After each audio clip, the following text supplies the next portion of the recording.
To the Mall and the Park, where we love till 'tis dark. Then sparkling champagne puts an end to their reign. It quickly recovers poor languishing lovers, makes us frolic and gay, and drowns all sorrow.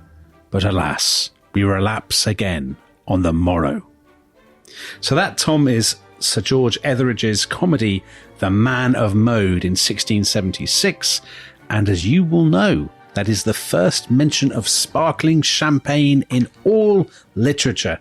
And champagne is very much on our minds, isn't it? It is. Both because of where we are and because of when this is going out. So it's Boxing Day, if you're listening to this when it's come out. And the festive season stretches ahead. We have New Year's Eve, Hogmanay, approaching. And so we thought it would be fun to look at the history of the drinks that we particularly associate with the festive period.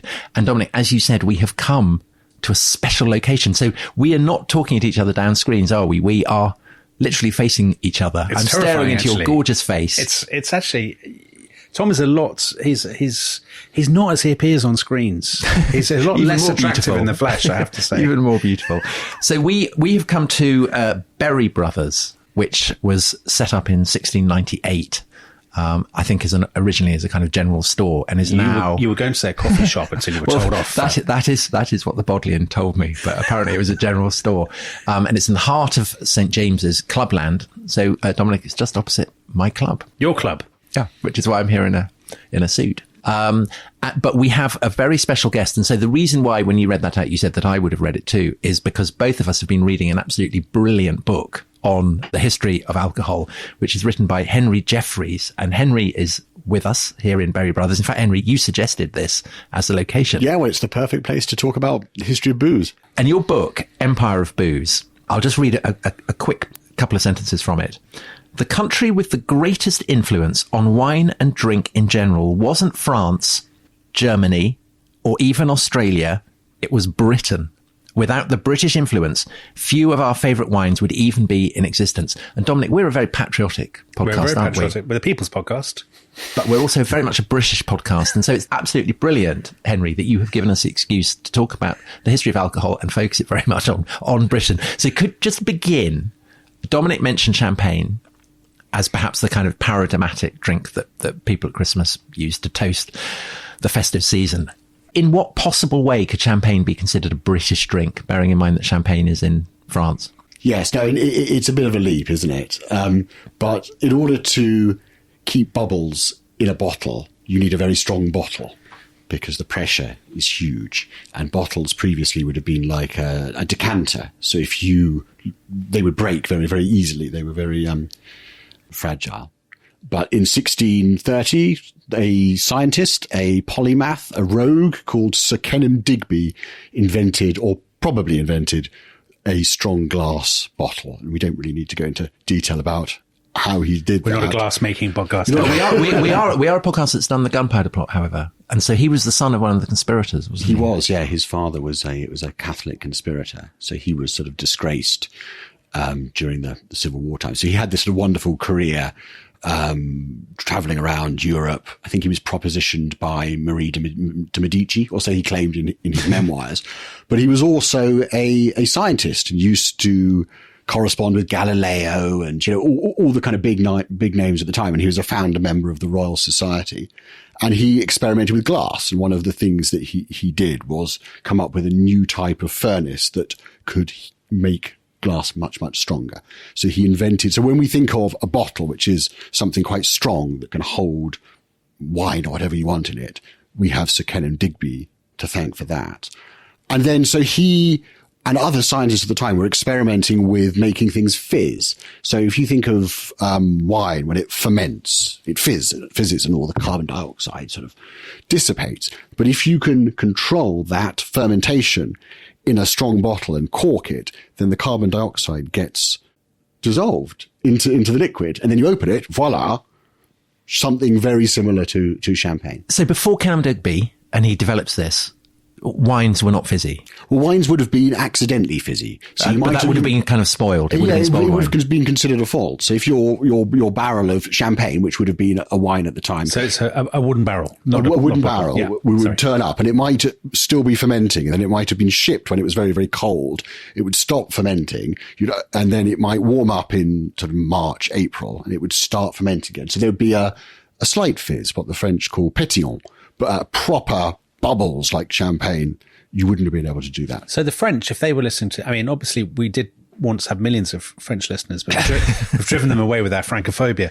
But they would say Dom Perignon, when they invented fizz in champagne. Isn't that their claim? Yes. But you don't believe that's true. It's a complete myth. It was something invented by Moet et Chandon as a marketing tool. He did make champagne. So when is Dom Perignon? He's after Kenelm Digby, He is is he? 18th century. Okay. So real Johnny come lately. He was a bit of a Johnny, but he would have made champagne, and he was very important in the history of champagne. He isolated grape varieties, sort of Chardonnay, Pinot Noir, and made very good wine, apparently. But he would have not wanted fizz. That would have been a fault to him. Oh, right. And all I the didn't stuff know about that. icy stars is a 19th century invention. So the fizz, are we responsible for the fizz as well, the British? We are responsible for applying scientific rigor to making things fizzy. Before, it would have been a very haphazard event. Yeah. And in fact, over here, it was mainly cider makers who were doing it. So there were all these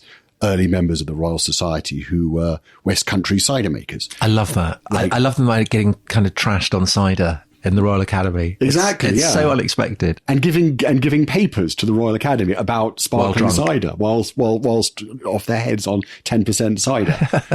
So there was a very brief flowering in England of wine-style ciders. So this was due to a kind of war with the French, and the idea was that cider would replace imported wine. So it was a very kind of, we don't need the French anymore because we've got cider, but it never really took off. So these kind of proto champagne ciders died out, but the technology then crossed the channel, and the French started doing it. And then, I hate to say it, but they actually did it better. Oh, that's a shame. And they turned it into a process. They turned it into a sort of semi-industrial process. But the British remain kind of obsessed by champagne. Oh, I mean, yeah, we've always been, the largest market for Until very champagne? recently, we were the largest export market for champagne. And it was created for British tastes. So at one point, champagne would have been sweet, and it would have been for the Russian court, who liked everything very, very sweet. And then with the sort of rise of the middle class in England in the sort of 19th century, a taste for these gastronomic champagnes, ones that you would have with food. Brut, dry champagne, that was created for the English market. And is that in your book? I mean, you start with champagne, don't you, as we've started the podcast. And it is sort of symbolic of the general trend, because you talk about, I mean, the argument is that Britain affects the booze trade because Britain is the great consumer, I guess. You have this wonderful line that, a British wine merchant had access to more varieties of wine than the King of France did. Because in France, people just drank locally. They just drank. In fact, the French king would have probably not have had Bordeaux, because Bordeaux was on a road that would have taken weeks to get from Bordeaux to Paris, but from Bordeaux to London would have taken days. So it was, and London was the wealthiest city in the Western Hemisphere. Yeah, you say so. Britain serves as wine merchant to the world, and so in a way, it's a little bit like sport, perhaps, that Britain, the British economy and British global reach enables Britain to set standards and to kind of export its tastes around the world, so that these drinks, I had no idea had been shaped by British taste quite to the degree that they are. Yeah, well, these create the paradigms. So sort of champagne, sparkling wine, claret, port, and they are imitated all over the world. Just one last question about champagne before we move on. You talk in the chapter about champagne's prestige, about the status and therefore the high cost level. Is champagne so expensive and so prestigious merely because we think it's prestigious?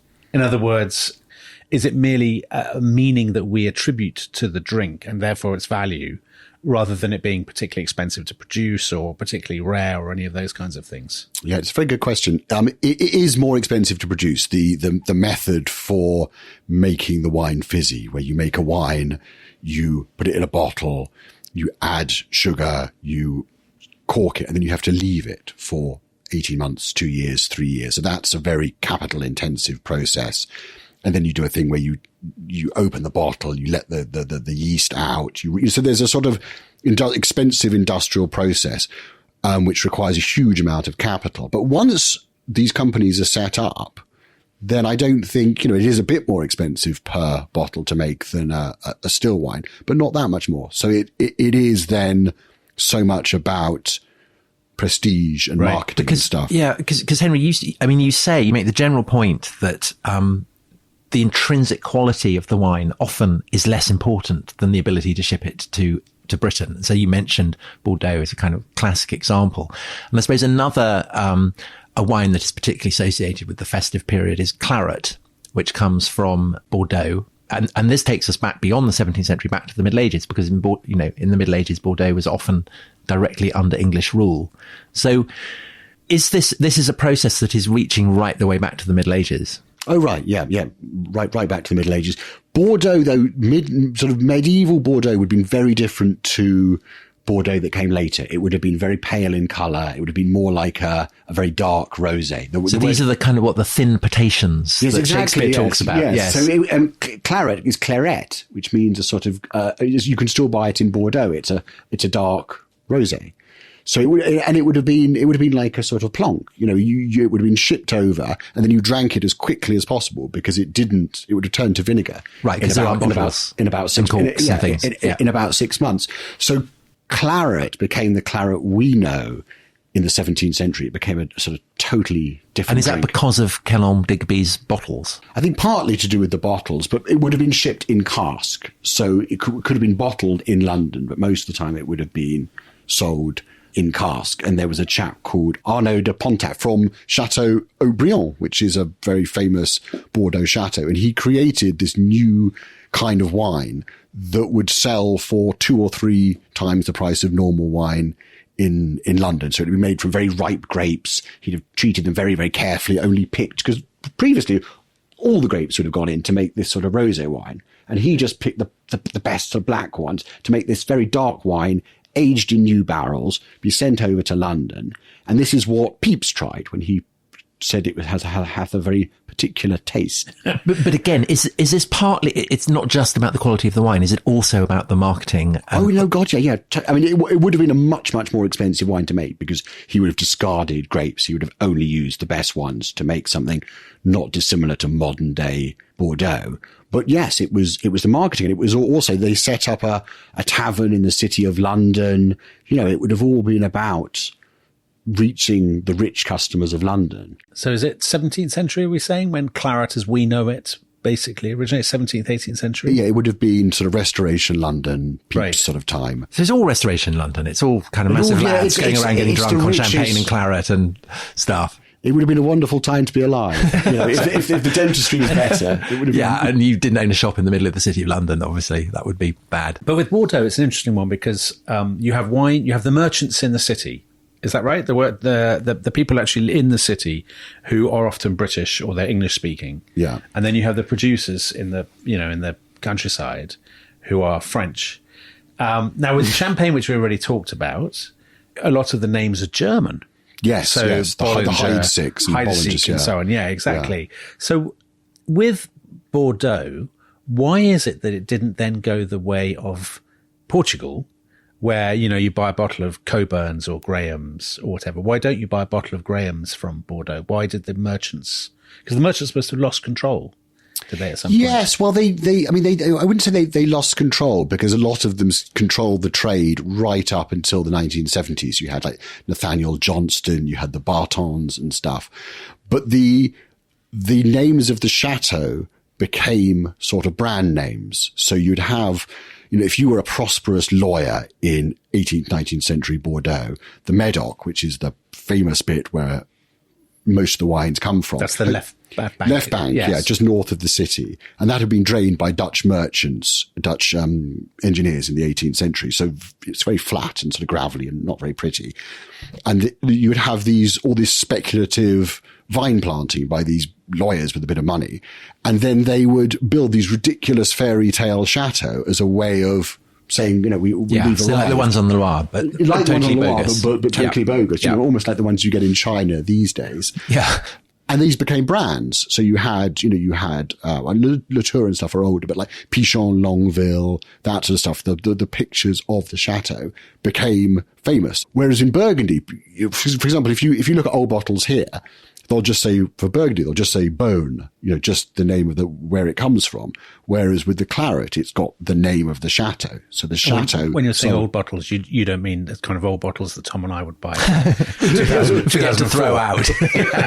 Well, they've got sort of 19th century bottles here at Berry Brothers, and the Bordeaux ones have the name of a specific chateau on. Right. Whereas the Burgundy ones just have the name of where it comes from. Region. And then it would have been the merchant would have bought the wine and marketed it. So even though the merchants were very powerful in Bordeaux and used to do all kinds of weird stuff to the wine, so they would ship it in barrel and then they would beef it up with port and brandy and stuff for London tastes, because the English were thought not to have very subtle tastes. It would then be sold by the brand name of the chateau. So just on the English tastes, since you mentioned that, so with champagne, you said that the English basically dictated the dryness of it, which is actually quite counter to our general instinct, which seems to have been British liked things very sweet and very. So in other words, presumably people looked on the British in the 18th and 19th century, much as we in the old world now look at Americans with regard to their. That's exactly it. They like everything over flavored, massively sugary, too strong. And so they've lost all kind of subtlety. I mean, is that true generally? British tastes, would you say, in the sort of the early history of booze? Yes. No, I would say that's entirely true. They used to make sherry and stuff. They would just fill it full of sweet wines and things, and they thought that's what they like in cold climates. But also there were connoisseurs as well. There were people there was a fashion for dry champagne, so which sort of superseded the more robust tastes that other English people had. And Henry, on the topic of fashion, the other fascinating thing that I learned was that the taste for claret has a political dimension. It does, yes. No, it's it was a tradition. Wine would have come from France, and the Stuarts were aligned with the French. And then when they were deposed, the Glorious Revolution, William III and stuff, it became much harder to get hold of claret. There was lots of duty put on claret. And there's other things like war with the Dutch as well, who shipped a lot of wine from Bordeaux. So people went to Portugal instead, oldest ally, all that kind of stuff for the wine. So people who supported the Hanoverians, the sort of people who came after William III would have enthusiastically drunk port, whereas the people, the Jacobites, King over the water, the king over the water, who pined for the Stuart king, would drink claret, and the Scots, would in particular would drink claret as a I way didn't know of if the Scots dance claret drinkers. Did you? No, I didn't either. Well, they know. have their old alliance. Yes, of course they do. Yes, of course they do. And it was a way of saying, we don't believe in the Hanoverians. We want the Stuarts back. So we're going to drink claret. So if you've got a bottle of claret, you're a Tory, and if you've got a bottle of port, then you're a Whig. And Dominic, yes, ironically. Yeah. You're a huge enthusiast for port, aren't you? I like port. You've done 2 episodes. So we did one on the Methuen Treaty. Just remind us what the Methuen Treaty is. So the Methuen Treaty is, I think, 1703, isn't it, Henry? John Methuen, he goes to Portugal and they negotiate a treaty. And the deal basically is, so this is during, I think at the time it's the War of the Spanish Succession. I should say, actually, Tom, we are actually drinking port right now. Yeah, so if you're wondering, very nice Graham's 30-year-old. Yes, courtesy of Henry, very generously. Well, courtesy of Graham's. So if the standard of questioning, I was about to say, disintegrates over the slips over the course of the program, you'll know why. So yes, the War of the Spanish Succession, constant sort of trade blockages and embargoes and things with the French. Portugal, as Henry, as you said, is our oldest ally. We did 4 episodes on Portugal.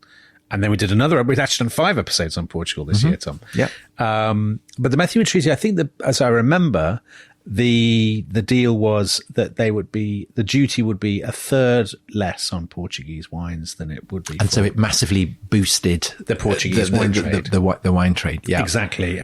So I love the story of port because it's one in which history is so obviously uppermost. And so you mentioned the British merchants who settle in northern Portugal.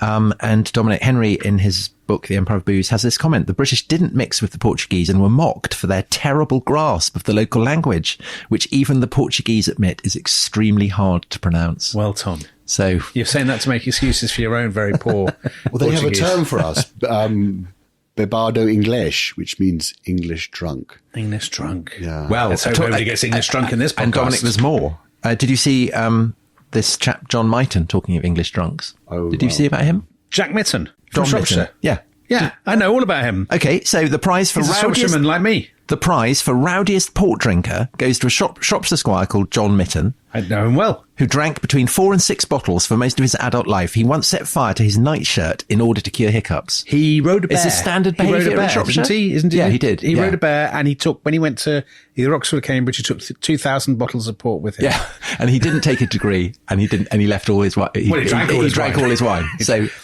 So A hero, a role model. a great man and a great representative A great Shropshire of man. Shropshire, better, I would say, than Charles Darwin, Tom, who you bored everybody with a few weeks ago. So, Henry, listen, let's talk about port. Portuguese wine, I learned to my horror from your book, was regarded as a bit rustic and a bit rubbish until what, the 18th century? Or even then was it regarded as a little bit down market? Yeah, well, I mean, the problem is a lot of the stuff that was coming over to England would have been quite similar to, well, it would have been from the Vino Verde region, where, you must have had Vino Verde, very light, delicious white wine. Yeah. They also make a red wine, which isn't quite so It's a bit delicious. too light for me, Vino Verde, if I'm completely honest with you. You're a port drinker, you know? Yeah. a wig. And it would have been transported in goat skins or pig skins or something. And it wasn't, it was a local wine. It shouldn't really have been shipped. And it would arrive in England and it wouldn't be very nice. And sometimes they would beef it up with brandy, which probably made it even worse. So something like what we think of as port is this sort of beautifully smooth, rich, didn't really exist yet. And it was only when they started going up country where it was much, much hotter and the grapes would get much riper. Then they would come back and they would buy the wine from the local growers, but it would be a much stronger, That's the more Douro, stable the wine. Valley of The Douro yeah. Valley. So even if you have a table wine from the Douro, it's 14, 15%, thick wine. Henry, what I also learned from your book was that the Marquis de Pombal. Oh, he's I think he's a bit of a friend of the show. He's a isn't friend he? of the show. Yeah. So very robust in his He's approach. very robust. Yeah. He rebuilt Lisbon after the earthquake. Yeah, so He built the 18th Baixa, century. very nice. Yeah, he's kind of the power behind the throne in the mid 18th century. And that he is the person who demarcates the boundaries of the port-growing region. And that the French didn't do that with their wine regions until the 1930s. He also forbade the planting of elderflower bushes because the elderberries would be used to beef up the colour of the wine, which was not good. So you weren't allowed to plant on pain of death. So a fine political leader. No, he was a great man. Yeah. Very wise, very sage. So the port lodges are all still there. They're English names, aren't they? Sandymans, Taylors. So Sandeman logo, he wears a Portuguese student's cloak and a Spanish sombrero. Yes. That's sort of the Don, is it? That's the Don, yeah. The Don. There is a George Sandeman who I've met who is very, very charming, speaks Spanish, English, Portuguese, but the company's now owned by a Portuguese company, so it's not a family business anymore. But are there any so those houses, they're what, 18th century, some of those? Yeah. And are there any of them still in the family? Taylor's still has family members. Taylor, Fladgate, Yateman, there are still family members there. Graham's is now owned by the Symington family, who are considered the Johnny-come-latelys of They British? They're British, yeah. They came over in the 19th century. Oh, God. It's a parvenu.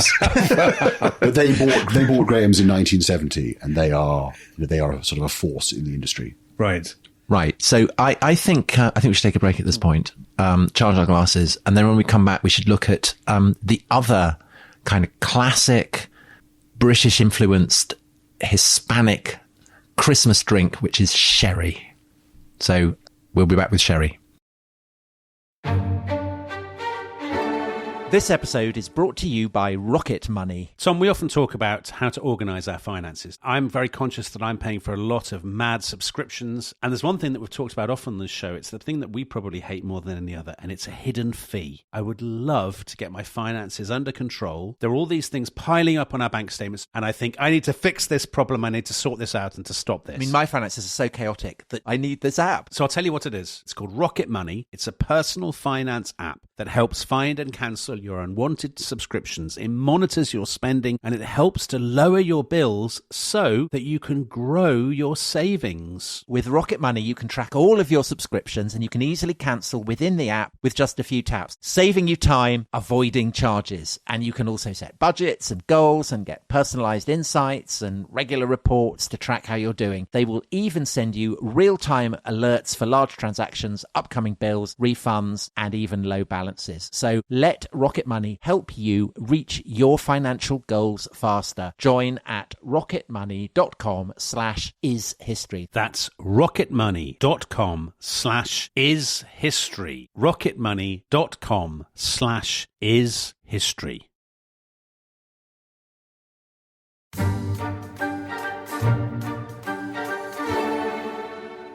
If I had 1,000 sons, the first human principle I would teach them should be to forswear thin potations and to addict themselves to sack. That is Sir John Falstaff in Shakespeare's Henry IV plays, and we've already mentioned, Henry, that thin potations to Shakespeare would have been the wines from Bordeaux.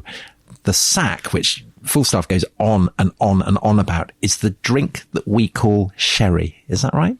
Yes, largely. It's almost like Shakespeare was being sponsored by the SAC marketing board, isn't it? Because it's easily the most mentioned drink in his plays. Does that have something to do with the fact that, again, as I learned from your book, that Francis Drake sacked Cadiz and, as it were, and took away 1 million barrels of sherry?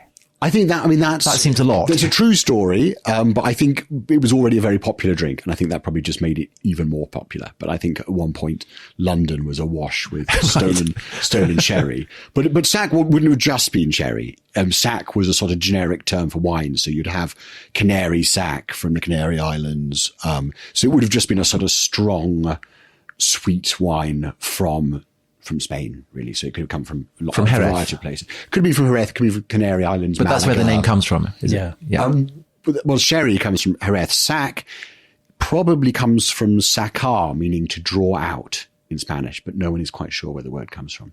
So people were drinking an ancestor of sherry in Shakespeare's time. So we're talking the late 16th, early 17th century. But is it what we would call sherry? It's not yet. Is it fortified? No. It wouldn't have been fortified, and it would have been young as well. So sherry, as we know it, comes from aging wine for a long time and blending it in a thing called a Solera system. So you have this aged, consistent product. This would have just been wine that would have been from a vintage, would have been sweetened probably with raisined wine, so dried berry wine. So you can say that it's sherry simply because it comes from that region. It's purely based on the region. It's not what we would think of as sherry. It would have been a sort of a mixture of various wines from that part of the world. So when does it start to become what we would recognise as sherry? Probably in the 18th century, when they start blending between vintages. So people apparently it's to do with, I can't remember which war it is,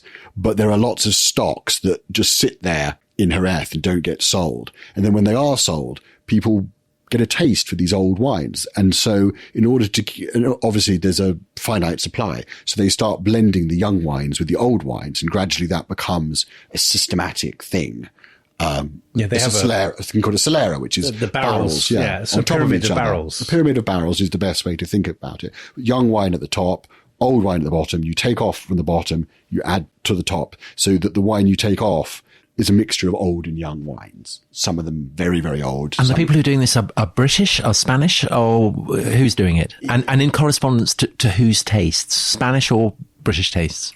Well, it wouldn't just be English taste or British taste. It would also be American tastes, French taste, because sherry was sort of, pretty big all over the place. Most of the merchants were actually Spanish, or there were some French ones. The Dominic, one of the big names, was French. Lustau, another one was French. Most of them, there weren't that many English ones, apart from there's Gonzalez Bias, and then there's there were some English ones. Osborne, which is when you see those bulls dotted around, that's Osborne, on the Spanish landscape. But they'd been there so long that they'd become Hispanophiled, if you will. So they were Osborne. So that's the thing, is that in Jerez they went native, right, in a way that they didn't in Portugal. In Porto. So something that they have in common.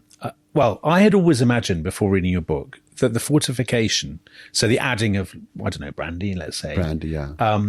Was because of transport. So I had sort of read somewhere a few years ago, because of the War of the Spanish Succession, blah, blah, blah, they fortified Portuguese wine and they invented port for the British. And I thought, what a tremendous fact. But it sounds like from the examples of sherry and port that you give that the fortification is actually not to do with the transport or anything like that. It's to do with our debased, vulgarized, our vulgar taste. Our vulgar tastes. Is that right? Yeah, I mean, it's quite hard to know exactly when and why fortification became routine. People say it's to make a product that can travel, but then a wine, if it's well made and strong enough, will travel without fortification. Right. There's no need to fortify. People think, if you sort of jumping ahead to Madeira, there are letters from English merchants saying, send some more of that strong stuff. So apparently due to the various wars, people started distilling wine because they had too much of it. So you had brandy that they didn't really know what to do with. So they started sticking it, beefing up the wine. Yeah. I have a theory which goes back to a podcast that went out a few weeks ago, because we did a podcast about roast beef, didn't we, Tom? We did, yes. And there was always this sort of sense in the 18th century that English cooking was more robust and more simple. It was kind of honest. But it was sort of, you'd have your roast beef, but you'd have very, very strong mustard or horseradish with it, much stronger than much more pungent than the more complicated, sophisticated sauces that they had in France or Italy. And I'm wondering whether people wanted very sort of robust, earthy, rich, big drinks. You're saying sherry is John Bull's tipple? Yes, I'm saying if you drink port or sherry now, you can pat yourself on the back and say, Beef and Liberty, you're a true born Englishman. Dr. Johnson, yes, all this sort of, which I do all the time anyway. Actually, I know you do. Is that possible? There might be something in that, and also you could sort of link it with the way that English people took to Indian food so much, because it was just, we like big, punchy, spicy flavors. Yeah. I mean, you say that by the middle of the 19th century, roughly 40% of the wine drunk in Britain is sherry, and is that sherry as we would recognise it now? That would have been not dissimilar to your sort of Harvey's Bristol cream. So what proportion are they drinking it? I mean, they would have drunk it just sort of neat. They would have had it, you'd go to someone's house, and rather than tea or coffee, you might just be offered. Because today, I mean, you kind of have a sherry, little cheeky sherry, and then you move on to something else. Do you have a cheeky Harvey's Bristol cream every now and again? No, I have a dry sherry. I have a Fino. A Fino, yeah. And what's the one that tastes like Christmas pudding?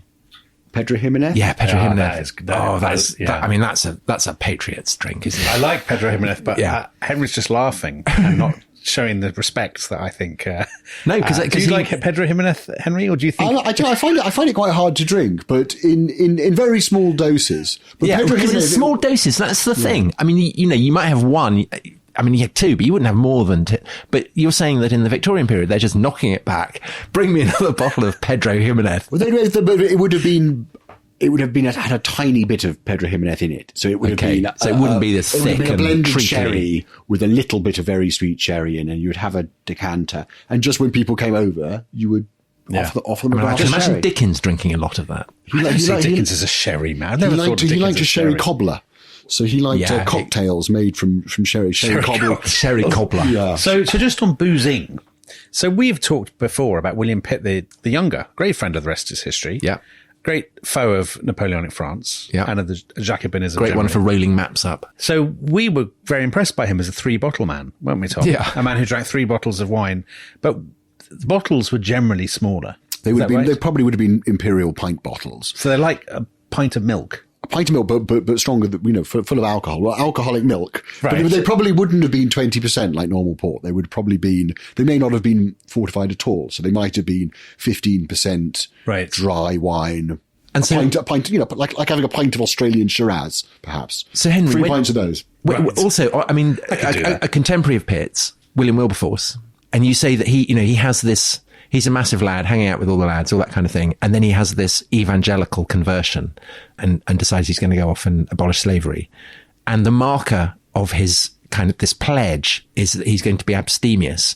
And he writes in his journal, from now on, I'm only going to drink 6 glasses of wine a day. Yeah, it's that's so brilliant. Very and it's abstemious. obviously, it sounds hilarious to us that this is kind of, you know, how big this are is their the glasses? sobriety. How big is the glass? I mean, how abstemious is he being in only having 6 glasses a day? Well, it's hard to know, isn't it? But when you look at the glasses, when you look at vintage port glasses, they're quite little. You know, you think of Master and Commander, and they're Yes. sort of toasting and stuff. They would have been quite. So actually, that's quite abstemious. I think if we assume that he was having little glasses of port, you know, that's Okay. quite healthy. And the glasses of sherry that people are having in the Victorian period. So I think of the Victorians as quite abstemious generally. No, I don't. Don't you? No, I think they were having sherry cobblers and blind man's buff and all that. I mean, only if you're Scrooge in your counting house. No, I think they drank. But if you're off with Mr. Fezziwig, because they used to drink just Yeah. small beer. If you lived in London, that would have been, rather than water, you'd have had 3% beer. That would have just been the sort of normal thing. So beer wasn't even thought of as alcoholic. But they're not knocking back the gin like their 18th century predecessors. I think there was a lot of gin drink, because there was a lot all of those drink. amazing gin palaces you see right, around yes, London, you're they right, were yeah. all built by gin well, companies. we mustn't talk about gin because I think we should save that for an entirely separate episode because it's such a fascinating story. But Henry, alcohol that hasn't kind of made it through, that has gone, fallen by the wayside.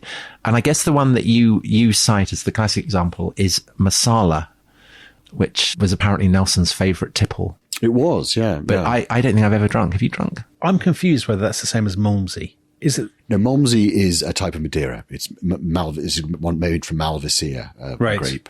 Masala was originally created as a sort of Madeira substitute, because Madeira was so popular that people used to make South African Madeira or Cyprus Madeira, and Masala was originally sold as there was a brand called Bronte Madeira, which is Nelson's title that he gets given, isn't it? Yeah, exactly. So tell us exactly what Masala wine is and what the link is to Nelson and how and why it hasn't made it through to the present day, really.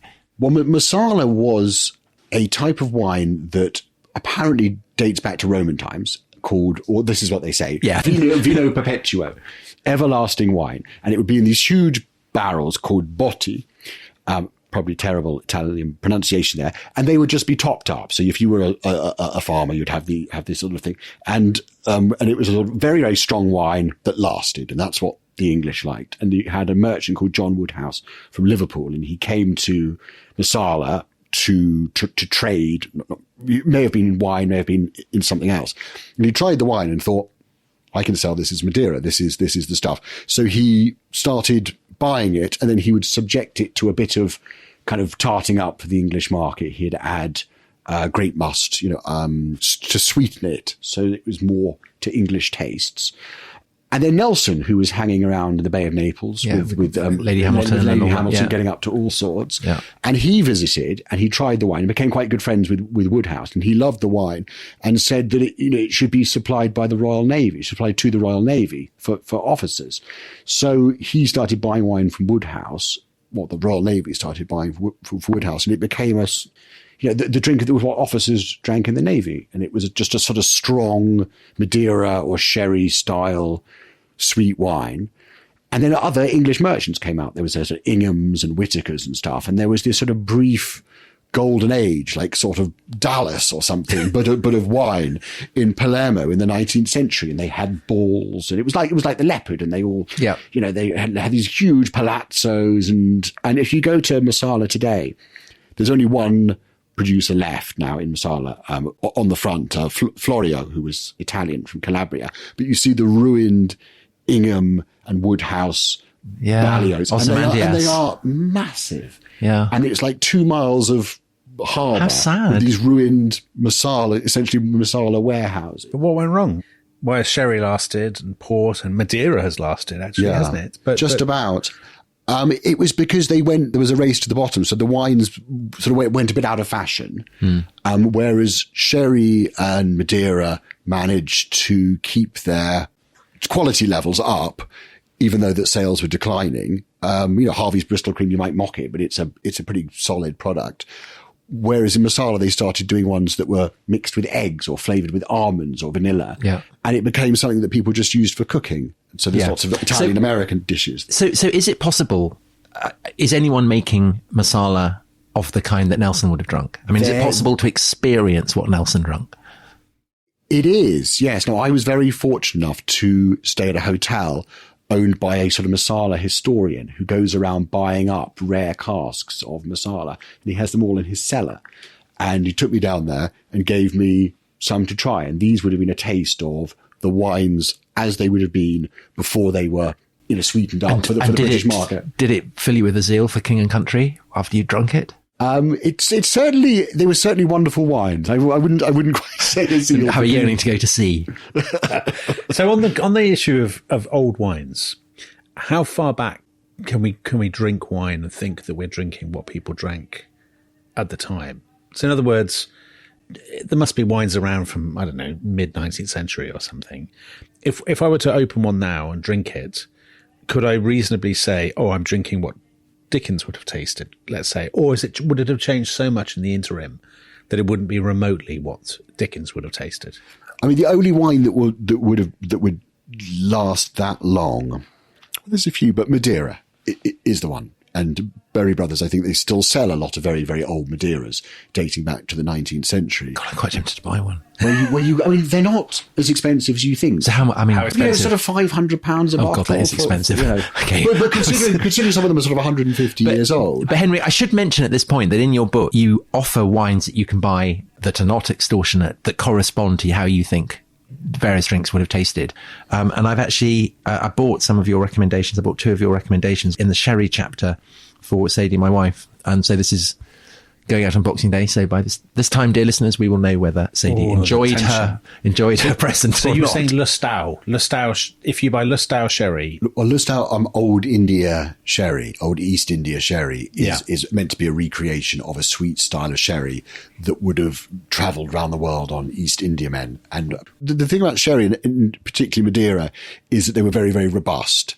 And when they went through the tropics, when it got very hot, most wines would be, absolutely ruined. But certain types of sherry, and in particular Madeira, actually improved. And one of the sherries was Lustau Old India. And by and large, just before we move on, have our tastes, if we went back in time, if the three of us journeyed back to 1850 or 1750. What fun that would be. What fun that would be indeed. But would the wine or the alcohol generally be much sweeter than we're used to now? Do you think? It would be sweeter and it would be less fresh, because all the sort of, when we drink wine, we're used to having those wonderful fresh berry flavours like you get with a Sauvignon Blanc or a Pinot Grigio, which almost all owe all the flavours to temperature controlled fermentation. So if you can keep the temperature down when the wine is fermenting, you get all those fruit flavours. But in the olden days, you didn't have that. So in Spain and Portugal and stuff, it would get very hot when it fermented. So you wouldn't get those pure fruit flavours. And people didn't understand quite as well as we do what oxygen does to a wine. So what the wines would all be slightly oxidized. Right. Well, not all of them, but your sherries, Madeiras and stuff. So the wines would be sort of nuttier and less fresh. So, Henry, one last drink, because we've been mainly talking about kind of festive, Christmassy drinks, but of course we've got New Year's Eve coming up, and the paradigmatic drink, particularly if you're in Scotland, that you drink New Year's Eve is whiskey. Except Dominic is pulling a face. Do people drink whiskey on New Year's? Do you drink whiskey on New Year's Eve, Henry?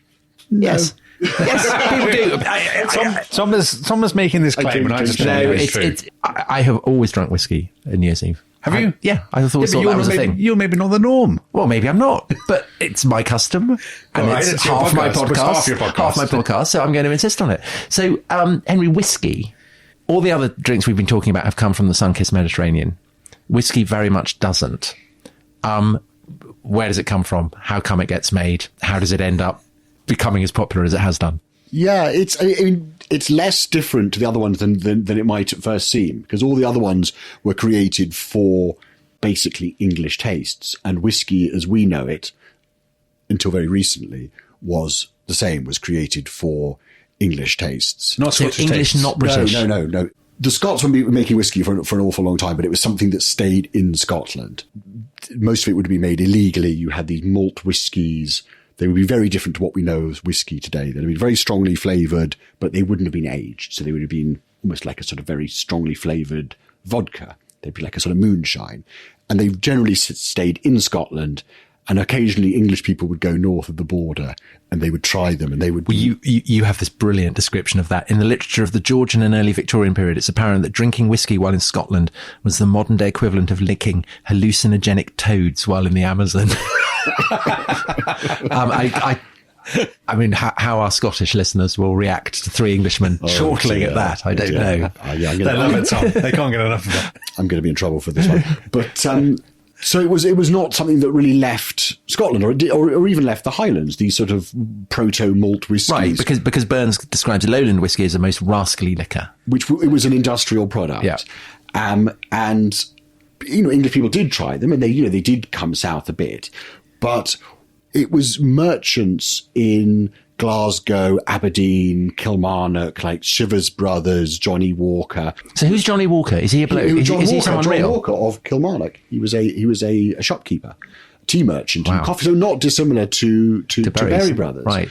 And so what they would do is they would buy Highland whiskies, which were the high quality ones, and they would buy lowland whiskies, which were the lighter, not so good quality ones. And they also sold port, Madeira, rum, so they would have loads of barrels lying around. So they would store it in these barrels, and it was discovered that the thyme and the leftover wine in the barrels turned this sort of quite, this colourless liquid, which had a lot of flavour but wasn't particularly sophisticated, into something sublime. And then they would create a consistent product, which they would market under a brand name, like John Walker, Bell's, Shivers Brothers. But south of the border in England, they drank brandy, they drank cognac, and that's what you would have when you were at your gentleman's club. You'd have a brandy and soda or just a neat brandy. But then there was phylloxera, which was an aphid. Yes, which is always wiping out the vines, isn't it, in Bordeaux and so on. Destroyed the vines in cognac, and there was no cognac to be had. So there was a sort of panic in the gentlemen's clubs of St. James's. So the sort of canny Scots merchants decided they were going to create blends for the London market. So the Scottish blends would have been, robust, powerful, peaty whiskies that were often drunk with honey in sort of toddies. Whereas the English, they wanted lighter whiskies that they could mix with soda for drinking in their gentlemen's clubs. So the Scottish merchants created whiskies for the London market, which were close in flavour profile to cognac. Crikey. So soda, you'd have whiskey and soda. People do drink whiskey and soda or brandy and soda, don't they? My grandmother's favourite drink. But soda has completely gone out of fashion, hasn't it? They're trying to bring it back. So they now call them highballs, and the bar keeping fraternity are trying to bring them back. I mean, Henry, Scottish whiskey is seen as kind of the brand leader. It's the champagne of whiskies. Would that be, that's my perspective. I would say that's, and especially to do with the marketing as well, because the champagne has been so brilliantly marketed, and the same with Scotch whiskey. And so it's seen as part of that kind of kilts, brigadoon, all that kind of stuff, the kind of comedy Scottishness. That sort of Walter Scott. Mel Gibson. Not Mel Gibson. The kind of stuff that gets flogged on tourist shops in Princes Street in Edinburgh. How does that come about? How did it come to be this kind of moonshine end up coming to be marketed as part of Scotland in the way that it has done? Well, it was just a way of selling it. It was all. So it's as simple as that. It's canny advertising. They sold it on Brand Scotland. There's that thing when George IV visited, and he all got decked out in tartan. Yeah, and it was all stage managed by Walter Scott. This sort of. And the sort of the cult of the Highland regiments, being, and the royal family going to Balmoral, Scottishness was sort of in. But what about Irish whiskey? Because the Irish are also making lots of whiskey, aren't they? Yes, Irish whiskey was different because it was generally more robustly flavoured, and it was very, very popular until it was actually more popular than Scotch whiskey until the late 19th century. So what happens? It was pushed out, well, there's various reasons, but basically the new blended Scotch whiskies, these sort of light, fruity whiskey and soda whiskies, just pushed the Irish stuff out. And the Irish stuff was seen as rather old-fashioned. It wasn't as well marketed. wasn't as smooth, or this was how it was perceived. But at one point, Dublin was the whiskey capital of the world. So there were 4 huge distilleries. And talking of inferior whiskies, what's your perspective, Henry, on American whiskey? Ooh, well, American whiskey is just very different because it's made out of American grains, like corn and, well, rye is not strictly American, but it grows very well in America. So I actually quite like American whiskey in a cocktail. So if I'm having a Manhattan or an old fashioned or something, a nice bourbon or rye. But you wouldn't drink it on its own. I might, yeah. Well, whiskey's my day job, so I have to keep. Oh God, you're just keeping in with the big. I have to keep big whiskey. Yeah, I have to keep big bourbon. Yeah, exactly. Yeah. See, I'm sure when we turn the microphones off, Henry will cut loose and he'll tell us what he really thinks of American drinks. Well, but America has basically replaced Britain now. It has the arbiter of global drinks taste, I guess. Well, is that the process? Then are we into a new phase? But in other words, so much of what you've talked about today and what you talk about in your book, Empire of Booze, is about French, Italian, Spanish producers creating products for this big, rich British market and that defining the products. Is that now happening with the United States? So or with China? Or with China, yeah. So wine being produced and the style of wine or the style of spirits changing to match those new markets. Yeah, that's a good question. I think with America, it's already happened. So I think because the cocktail bars, the American bar, I think with and so on. Cocktail bars, so all that sort of jazz age cocktails, the Savoy, all that stuff, that was all America. But also Americans did change how wine, especially how Bordeaux was made. So there was slightly going off topic. There's a very famous American wine critic called Robert Parker who liked big wines, and the producers in Bordeaux beefed up their wines or perhaps they were changing anyway because of the climate. But there was also is it the Judgment of Paris, 1976, I think, when American wines beat the French wines, and that seems a great transition from. But I think all that's already happened. So I think the American influence is already waning, and what comes after that is it Chinese? Yeah, I think in some senses it is, because a lot of whiskey companies are making whiskies aimed at the Chinese market, but I'm not sure if it's about the flavour. It's more about the marketing and the packaging. Or is it? I mean, is there a kind of a kind of alcohol equivalent of global English, where the distinctiveness tends to be blurred because that way you can sell it to every conceivable market? No, I think you're right, and everyone now makes whiskey, so you can get very nice whiskey that's made in Kent, made in Taiwan, made in Japan, made in China. And most of it has the Scotch template. So it will be made often by Scottish engineers using Scottish equipment and Scottish techniques, but in Taiwan. So, Henry, before we finish, if you could recommend for listeners one drink that would take them back to the 17th or the 18th or the 19th century that they could use to see in the new year, what would you recommend that they get? Oh, well, I just like a nice glass of port like we're having now. I know it's not... so any particular brand? Well, we're drinking a Graham's 30-year-old at the moment, which is aged in wood. It's a tawny port. And so this is the taste of the 18th century? This would have been, well, I don't know, perhaps not, perhaps later, perhaps taste of the 19th century. Okay, well... So 19th century Portugal, Tom. See in... Fado. Yeah, see in the night... political coups, revolutions. Yeah. What could be more fun? Well, no, but this would be drunk in a Victorian parlour, right? I mean, this is... Yeah, in England. Yeah. You could be drinking this and chatting to Anthony Trollope. And then playing blind man's buff. Skittles, the mistress of the Duke of Cambridge. Yes, her skin-tight riding habit. And General Gordon. Yeah.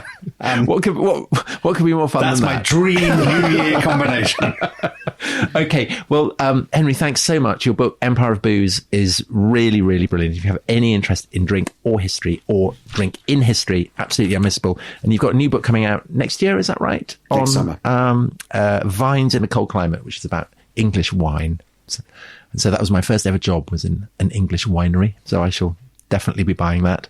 And we wish you all a very happy New Year. Bye-bye. Thank you. Bye-bye.